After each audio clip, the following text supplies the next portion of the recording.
Assalamualaikum warahmatullahi wabarakatuh. Saya mewakili kelompok 9 akan mempresentasikan bab terkait pengembangan karir. Nama anggota kelompok: 1. Yoga Adi Saputra, kedua Lukman Hakim, dan ketiga Muhammad Abdul Rohim. Pengembangan karir. Pengembangan karir atau career development adalah suatu kondisi yang menunjukkan adanya peningkatan status seseorang dalam suatu organisasi pada jalur karir yang telah ditetapkan dalam organisasi yang bersangkutan.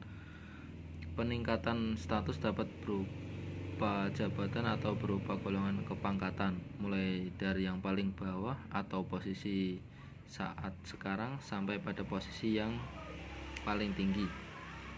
Tahapan perkembangan karir ada 4. Di sini ada fase awal, fase lanjutan, fase mempertahankan, dan fase pensiun. Berikutnya akan dilanjutkan oleh Saudara Lukman. Saya akan melanjutkan materi yang telah dijelaskan sama Mas Yoga tadi. Yang pertama adalah fase awal. Fase awal atau sering disebut dengan karir awal adalah fase yang menekankan pada perhatian untuk memperoleh jaminan terpenuhinya kebutuhan dalam tahun awal pekerjaan. Yang kedua adalah fase lanjutan. Untuk fase lanjutan sendiri yaitu fase pertimbangan jaminan keamanan sudah mulai berkurang, akan tetapi masih lebih menitik beratkan pada pencapaian, harga diri, dan pembebasan. Yang ketiga adalah fase mempertahankan. Fase mempertahankan yaitu fase di mana individu mempertahankan pencapaian keuntungan atau manfaat yang telah dicapai sebagai hasil pekerjaan pada manusia yang lampau atau manusia yang sebelumnya.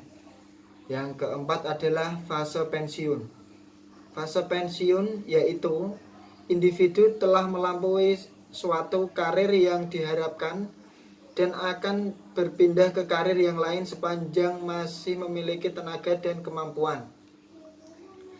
Selanjutnya adalah tujuan pengembangan karir. Pengembangan karir dari sudut pandang pekerjaan memberikan gambaran mengenai jalur-jalur karir di masa yang akan datang di dalam organisasi dan menandakan kepentingan jangka panjang dari organisasi pekerjaan. Dan bagi organisasi, pengembangan karir memberikan beberapa jaminan bahwa akan tersedia pegawai-pegawai yang mengisi posisi yang akan ada lowongan di masa mendatang. Selanjutnya akan dijelaskan oleh Mas Rohim. Saya akan melanjutkan materi yang dijelaskan Mas Lukman Hakim tadi. Tanggung jawab pengembangan karir. Perlu ditekankan bahwa meskipun bagian pengolahan, bagian sumber daya manusia dapat turut berperan dalam pengembangan karir karyawan, sesungguhnya yang paling tanggung jawab adalah pekerja itu sendiri, karena dialah yang paling berkepentingan dan dialah yang kelak akan memetik dan menikmati hasilnya. Ada 7 hal yang harus mendapat perhatian karyawan, yaitu 1. Prestasi kerja yang memuaskan. 2. Pengenalan oleh pihak lain. 3. Kesetiaan pada organisasi. 4. Pemanfaatan mentor dan sponsor. 5. Dukungan para bawahan. 6. Pemanfaatan kesempatan untuk bertumbuh. 7. Berhenti atas permintaan dan kemauan sendiri. Memanfaatkan pengembangan karir. 1. Meningkatkan kemampuan karyawan dengan pengembangan karir melalui pendidikan dan pelatihan.